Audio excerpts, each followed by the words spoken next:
This bulletin is sponsored by a diagnostic center. नमस्कार, मैं हूं जयश्री नागदा और आप देख रहे हैं सीबीसी न्यूज राजस्थान का प्राइम टाइम बुलेटिन। खबरों में जाने से पहले एक नजर आज की न्यूज हेडलाइंस पर। उदयपुर में पेट्रोल डीजल की हालत खराब, किल्लत के हालात बने तो क्या पेट्रोल पंप पर पेट्रोल डीजल नहीं? शावक के लिए दहाड़ लगाकर विलाप करते हुए तड़प उठी मादा लेपर्ड। मंच से क्यों भाग खड़ी हुई वसुंधरा? गुटबाजी से भयंकर नाराज होकर उठाया ये कदम। बिजनेस फैमिली की महिलाएं लड़ते हुए नाले में जा गिरी, लेकिन नहीं थमे लात और गुस्से। बाड़मेर के लूणी में मिनटों में 2 हेलीकॉप्टर वापस उड़े और गायब, पुलिस हुई चक्कर गिरनी। और अब खबरें विस्तार से। उदयपुर में पेट्रोल डीजल की कमी नहीं है, साथ ही इसकी उपलब्धता को बेहतर बनाने का काम किया जा रहा है। इसे लेकर अब Udaipur district petroleum dealers welfare society ने आधिकारिक बयान दिया और कहा कि पिछले दिनों अंतर्राष्ट्रीय बाजार में कच्चे तेल की कीमतों में वृद्धि होने से निजी तेल कंपनियों ने सप्लाई कम कर दी थी। इससे पेट्रोल पंप पर भार ज्यादा आ गया था और इस वजह से किल्लत के हालात बने। मगर ऐसा नहीं है कि पेट्रोल पंप पर पेट्रोल और डीजल नहीं है। सोसाइटी के सचिव राजेश्वर जैन कहते हैं कि लोगों को हम आवश्यकता अनुसार पेट्रोल डीजल उपलब्ध करवा रहे हैं। जो ये कह रहे हैं कि बिल्कुल पेट्रोल खत्म हो चुका है, वो गलत है। सोसाइटी ने बताया कि इंडियन ऑयल और भारत पेट्रोलियम के पास सभी पंपों पर पेट्रोल है। वहीं हिंदुस्तान पेट्रोलियम से भी बातचीत कर सप्लाई को और बेहतर करने का प्रयास चल रहा है। उदयपुर जिले में लगभग 300 पेट्रोल पंप हैं। उदयपुर से औसतन हर रोज लगभग 10 लाख लीटर डीजल और 4 लाख लीटर पेट्रोल की खपत हो जाती है। यहाँ रिलायंस और एसआर के पंप बंद हैं। वहीं एचपीसीएल ने सप्लाई को ऑल्टरनेट कर रखा है। बीपीसीएल पंप को प्रायोरिटी वाइज सप्लाई कर रहा है। जिस पंप की जितनी ज्यादा खपत है उस अनुसार सप्लाई हो रही है। आईओसीएल के साथ समस्या नहीं है। आईओसीएल के पास भरपूर माल है, किसी पंप पर दिक्कत नहीं आ रही है। प्रतिष्ठित विद्यालय समूह जिसकी ब्रांचेस पूरे भारतवर्ष में फैली है, उसे जरूरत है जयपुर, अजमेर, जोधपुर, कोटा, उदयपुर, चित्तौड़गढ़, भीलवाड़ा, बांसवाड़ा, राजसमंद, बीकानेर, भरतपुर, श्रीगंगानगर, हनुमानगढ़, सीकर, ब्यावर में एक ऐसी जगह की जहां विद्यालय की स्थापना की जा सके।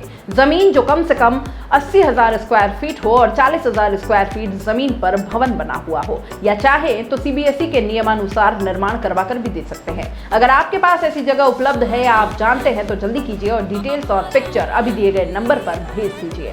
आपका एक प्रयास शिक्षा की अलग जगाने में मदद कर सकता है। संपर्क करें। सवाई माधोपुर के खंडार रोड पर शावक की मौत के बाद मादा लेपर्ड तड़प उठी। वाहन की टक्कर से मरे अपने बच्चे को मुंह में दबाकर सड़क किनारे लेकर आई। चारों ओर घूमकर सूंघती रही, मानो उसे जगाने की कोशिश कर रही हो। एक माँ का ये दर्द था। उसके बाद दीवार पर वो जाकर बैठ जाती है और दहाड़ लगाकर विलाप करते हुए नजर आती है।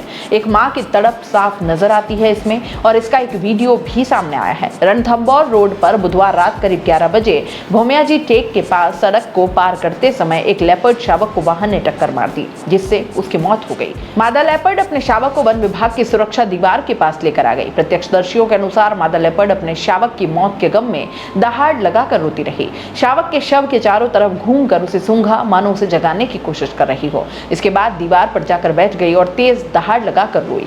प्रत्यक्षदर्शियों का कहना था कि बेटे के लिए एक माँ का रुदन इसमें साफ दिखाई देता है। हालांकि अब तक इस संबंध में वन विभाग की ओर से पुष्टि नहीं की गई है। रात में 12 बजे तक यहाँ वन विभाग का कोई कर्मचारी और अधिकारी नहीं आया था। विधानसभा चुनाव की रणनीति बनाने में जुटी भाजपा में फूट देखने को मिली है। बीजेपी प्रदेश कार्य समिति की कोटा में बुधवार को हुई बैठक में वसुंधरा राजे बिना भाषण दिए चली गई। लंच ब्रेक के बाद वो सीधे संघ के कार्यालय पहुंची और 2 घंटे तक वहीं रही। पूर्व सीएम राजे के लिए करीब 25 मिनट बोलने का समय तय किया गया था, पर उन्होंने भाषण ही नहीं दिया। सूत्रों के मुताबिक पार्टी में फूट और तालमेल की कमी का यह मामला दिल्ली में नेतृत्व तक पहुंच गया है। सियासी गलियारों में भी इस घटना की चर्चा है और इनमें हाल ही में घोषित केंद्र सरकार की 10 लाख नौकरियों की स्कीम और एक दिन पहले ही लागू की गई अग्निपथ सैनिक स्कीम शामिल थी। ये एकदम से नए सब्जेक्ट थे। बताया जा रहा है कि वसुंधरा राजे मोदी सरकार के 8 साल की उपलब्धियों पर भाषण की तैयारी करके गई थी। राज्य की कार्यशैली ऐसी रही है कि वे बिना पूर्व तैयारी के भाषण नहीं देती। राज्य को 25 मिनट उद्बोधन देना था। सूत्र बताते हैं कि राज्य ने प्रदेश कार्य समिति में कुछ नेताओं को अपना पक्ष भी रखा और इसके बाद वहां असमंजस की स्थिति पैदा हो गई। राज्य के कार्य समिति छोड़कर चले जाने के बाद केंद्रीय मंत्री अर्जुन राम मेघवाल ने संबोधन दिया। इस घटनाक्रम पर नेता प्रतिपक्ष गुलाब सिंह कटारिया ने कहा कि मैडम ही बता सकती हैं, मैं कैसे बता सकता हूं। वो पहले और दूसरे सत्र में उपस्थित जरूर थी, लेकिन बाद वाले में नहीं रही। 4 राज्यों में बीजेपी की सरकारें बनी हैं, उनका उसके बारे में विषय था। बाकी वसुंधरा राजे ही बता सकती हैं, मुझे इस बारे में जानकारी नहीं है। गुटबाजी और खींचतान यहीं तक सीमित नहीं रही। बीजेपी कार्य समिति की बैठक में आयोजन स्थल के गेट पर जमकर हंगामा हुआ। बड़ी संख्या में नेता और कार्यकर्ताओं ने अंदर घुसने की कोशिश की। गेट पर एंट्री संबंधी व्यवस्थाओं के लिए तैनात पदाधिकारियों ने ऐसे कई कार्यकर्ताओं को रोका जो बैठक में नहीं बुलाए गए थे। बीजेपी के पूर्व प्रदेश उपाध्यक्ष प्रहलाद पवार भी आयोजन स्थल के अंदर जाना चाह रहे थे। उन्हें गेट पर ही रोक लिया गया तो वो उखड़ गए और इसी बात को लेकर गेट पर धक्का मुक्की और गाली गलौज हो गई। परिवार में झगड़े होते ही रहते हैं, लेकिन दो महिलाओं जो रिश्ते में देवरानी और जेठानी है, लड़ते लड़ते सड़क पर आ गई। यहाँ तक भी ठीक है, लेकिन नाले में गिर गई और लड़ाई नाले में भी जारी रही। ये चर्चा का विषय हो गया। एक प्रॉपर्टी विवाद में महिलाओं में सरेरात जमकर मारपीट हुई। यहाँ तक कि आपस में भिड़ी एक ही परिवार की महिलाएं लड़ते लड़ते नाले में जा गिरी। फिर भी मारपीट जारी रही और इस बीच पुरुष व परिवार के बच्चे भी महिलाओं को अलग अलग करने के स्थान पर मारपीट में शामिल हो गए। घटना अजमेर के ब्यावर शहर की है और यहाँ की एक प्रमुख बिजनेस फैमिली में लंबे समय से प्रॉपर्टी विवाद चल रहा है। पुलिस ने बताया कि बुधवार को इसी विवाद में महिलाओं ने एक दूसरे की जमकर पिटाई कर डाली। इतना ही नहीं, गंदे नाले में गिरने के बाद भी एक दूसरे पर जमकर घूंसे बरसाए। परिवार में युवक भी पीछे नहीं रहे, उन्होंने भी महिलाओं को लातों से जमकर पीटा। मामला बुधवार शाम 7 बजे का है। थानाधिकारी सुरेंद्र सिंह झोदा बताते हैं कि उदयपुर हाईवे पर स्थित नायरा पेट्रोल पंप के मालिक नरेंद्र कुमावत और उसके स्वर्गीय भाई राहुल की पत्नी संगीता कुमावत के बीच लंबे समय से अनबन चल रही है। बुधवार को संगीता कुमावत अपने भाई और अन्य लोगों के साथ पेट्रोल पंप पर पहुंची और हंगामा शुरू कर दिया। हंगामा इतना बढ़ गया कि संगीता कुमावत और उसके परिवार वालों ने हाथापाई और तोड़फोड़ कर डाली। काफी देर तक चले इस हंगामे को देखने के लिए भीड़ इकट्ठा हो गई। कुछ लोगों ने बीच बचाव की भी कोशिश की, लेकिन आक्रोशित परिवारों ने किसी की नहीं सुनी। परिवार की महिलाएं ही एक दूसरे पर घूंसे बरसाने लगी। देखते ही देखते नरेंद्र कुमावत की पत्नी चंदा और बहू शिखा ने संगीता की पिटाई शुरू कर दी। इस दौरान तीनों नाले में जा गिरी और यहाँ भी इनकी लड़ाई थमी नहीं, एक दूसरे को जमकर पीटती रही। इनके बाद परिवार के कुछ युवक आ गए और महिलाओं को लातों से मारा। बताया जा रहा है कि महिलाएं देवरानी जेठानी लगती हैं। सूचना मिलते ही ब्यावर सिटी थानाधिकारी सुरेंद्र सिंह झोदा अपने थाने के जाब्ते के साथ मौके पर पहुंचे और मामले को शांत करवाया। एसएचओ के अनुसार मामले में नरेंद्र कुमावत और संगीता कुमावत दोनों ने एक दूसरे के खिलाफ मारपीट, तोड़फोड़ और छेड़छाड़ का मामला दर्ज करवाया है। ब्यावर के नायरा पेट्रोल पंप पर दो परिवारों के बीच हुए लड़ाई झगड़े के वीडियो सामने आए हैं। वीडियो में दोनों परिवारों के लोग लड़ाई झगड़ा करते हुए दिखाई देते हैं और इस बीच एक व्यक्ति भी नाले में कूद गया और महिलाओं से मारपीट करने लगा। दो हेलीकॉप्टर आज सुबह से ही राजस्थान पुलिस के लिए चैलेंज बने हुए हैं। इन दोनों ने पहले नदी के ऊपर चक्कर लगाया और अचानक लैंड होने लगे, लेकिन जमीन छूने से पहले ही फिर से उड़ान भरकर गायब हो गए। घटना गुरुवार सुबह बाड़मेर जिले की है। पुलिस ने बताया कि जिले के समदड़ी में सुबह करीब 10 बजे हेलीकॉप्टरों के उतरने की जानकारी मिली थी और इनका एक वीडियो भी सामने आ गया। स्थानीय लोगों ने बताया कि गांव में मौजूद लूणी नदी में इन हेलीकॉप्टरों ने लैंड होने की कोशिश की। हेलीकॉप्टर लैंड होता देख लूणी नदी में बजरी का अवैध खनन कर रहे भू माफिया भी वहां से भाग खड़े हुए। खनन माफियाओं को लगा कि इनको पकड़ने के लिए प्रशासन की टीम आ गई है। आसपास के लोगों ने हेलीकॉप्टर देखकर इनका वीडियो बना दिया और सोशल मीडिया पर अपलोड भी कर दिया। अब इस संबंध में पुलिस और प्रशासन जानकारी जुटा रहा है। जोधपुर से आगे का पूरा एरिया इंटरनेशनल बॉर्डर के करीब होने के कारण काफी सेंसिटिव माना जाता है। हेलीकॉप्टरों के अचानक यहां मंडराने की घटना ने प्रशासन को चौकन्ना कर दिया है। स्थानीय किसान माणक माली ने बताया कि वह कुछ काम से खेत में गया था और इस दौरान देखा कि दो हेलीकॉप्टर लूणी नदी में लैंड किए और 1 मिनट रुककर वापस उड़ान भर दी। इसमें पायलट समेत 2 लोग नजर आ रहे थे। नीचे कोई नहीं उतरा, 1 मिनट में वापस उड़ान भर दी। एएसपी नरपत सिंह बताते हैं कि वीडियो सामने आने के बाद इस बारे में जानकारी मिली। संबंधित थाना अधिकारी को जानकारी जुटाने के आदेश दिए गए हैं। अभी तक स्पष्ट नहीं हो पाया है कि ये हेलीकॉप्टर कहां से आए थे और कौन लोग इसमें थे। राष्ट्रीय बजरंग दल की तरफ से जगन्नाथ रथ यात्रा के तहत जनता से अपील की गई है कि टेकरी पर रथ यात्रा का स्वागत किया जाएगा। इसमें आयोजनकर्ता महानगर अध्यक्ष कृष्णा गुजर, उपाध्यक्ष भेरू गुजर, निर्मल सिंह चौहान, मंत्री हितेश बैरागी, वार्ड 35 के अध्यक्ष दीपक व प्रवीण तोगड़िया, मनसागिरी महाराज का सहयोग रहेगा। साथ ही बजरंग दल की पूरी टीम इसमें मौजूद रहेगी। जनता से ये भी कहा गया है कि रैली में सहयोग करना है, जिसमें घर के बाहर पानी के कैंपर व जलपान की सुविधा अपनी सामर्थ्य के अनुसार कर सकते हैं।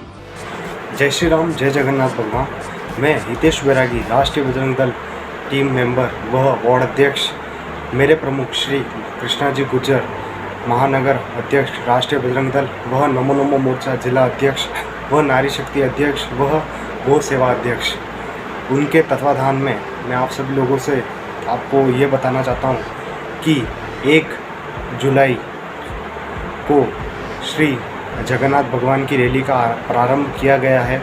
उस दिन आप सभी लोगों को हमारे जगन्नाथ रैली के अंदर आपको सभी लोगों को सहयोग करना है। वह सभी लोगों को सपोर्ट करना है। इसके अंदर हमारे भाई कृष्णा जी गुज्जर भी सहयोग करेंगे, वह उनकी पूरा सपोर्ट रहेगा। इसके अंदर आप लोगों को और अपने घर के बाहर पानी का कैंपर वह खाने की सुविधाएं लगवानी है और सभी लोगों को ये देखना है कि सभी लोगों को सभी चीज़ों का सपोर्ट है या नहीं, और आप सभी लोगों को अपने ओर से जितना भी सहयोग हो उतना कीजिए। इसके अंदर बड़ी से बड़ी टीम सहयोग करेगी। इसके अलावा हमारी जो विश्व हिंदू परिषद है उसका भी सपोर्ट रहेगा। इसके अंदर हमारे कृष्णा जी सबसे ज़्यादा आगे रहेंगे और सबसे ज़्यादा उनका सहयोग रहेगा। इसके अलावा हमारे कृष्णा जी के हमारी टीम के अंदर और हमारे प्रमुख श्री प्रवीण भाई तोगड़िया का भी सहयोग रहेगा। इसके अलावा हमारी टीम के मेंबर जितने भी हैं उनका भी सहयोग रहेगा।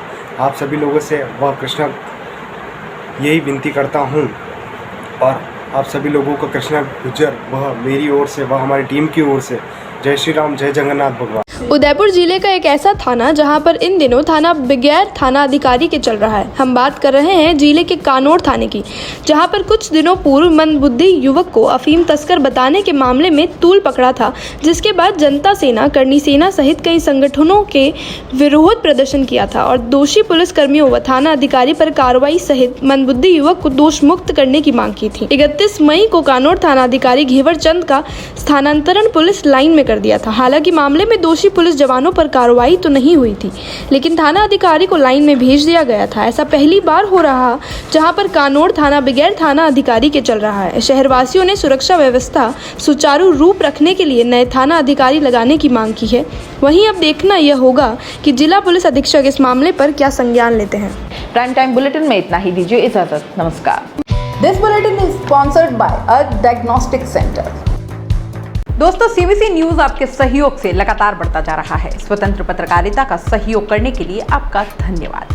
सबसे पहले तो जिन लोगों ने हमारे चैनल को सब्सक्राइब नहीं किया है तो पहले सब्सक्राइब करें, जिसका कोई शुल्क नहीं लगता और बड़ा आसान है। बस नीचे दिख रहे लाल सब्सक्राइब के बटन को दबाना है और पास में दिख रहे बेल आइकन को भी दबाना है, ताकि आपको अपने सीबीसी न्यूज के हर अपडेट्स मिल सके। हमारे इंस्टाग्राम पेज और फेसबुक पेज को भी लाइक करें, फॉलो करें, वहां पर भी आपको मिलती है तरह तरह की अपडेट्स। हम पूरे राजस्थान से आपके लिए लाते हैं वो खास खबरें जो आपके लिए जरूरी है, और वो भी पूरी बेबाकी के साथ। पत्रकारिता के इस मुश्किल दौर में आपकी आवाज जिम्मेदारों तक पहुंचाना ही हमारा लक्ष्य है, और ये आपके सहयोग के बिना संभव नहीं है।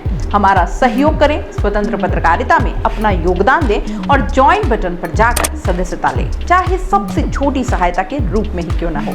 जनता की बेबाक आवाज बने रहें, उसके लिए सहयोग आपको ही करना है। सब्सक्राइब करिए और ज्वाइन बटन पर क्लिक कर सदस्यता ग्रहण कीजिए।